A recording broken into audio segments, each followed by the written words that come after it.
আমি দেখাচ্ছি, দেখাও। আমার ভিডিও করার কথা ছিল। হ্যাঁ, কালকে আমি সকাল থেকে সারাদিন পড়েছিলাম, বিকেলে ডাক্তার কাছ থেকে ওষুধ নিয়েছি, ওষুধপাতি নিয়ে এসে পেটের যন্ত্রণা ওষুধ নিয়েছি, নিয়ে এসে খাসি। রাত্রি একটু কম ছিল, এখন আবার সকাল থেকে আবার পেটে লাগা শুরু হচ্ছে। তুমি তো আর দেখতেছ না, তুমি আর বুঝিচ্ছ না যে আমি কীভাবে আছি, কী অবস্থাতে আছি, জানো? তুমি তো আমাকে দেখবা না, বা তুমি আমাকে বুঝবা না যে আমি মানুষটা মরে গেলে তোমার যায় আসে না, পয়সা থাকে। মরে গেলে তো তোমার আরো খুশি, যে তো আমি মরে গেলে তোমার বলে খুশি। তুমি তো বলোই যে তুমি মরে গেলে ভালো।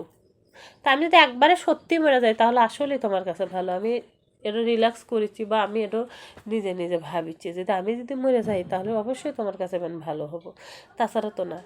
কারণ আমি একটা মানুষ, আমি কি পড়তে আছি, কেমন আছি, কিভাবে আছি, খোঁজ খবর নেওয়ার মতো একটা বান্ধব নেই। কেউ যদি বিপদে পড়ে আর সেই বিপদের সময় যদি কোনো বন্ধু না থাকে বা ভালোবাসার মানুষ না থাকে, তাহলে সেই ভালোবাসার কি মূল্য আছে দেখো।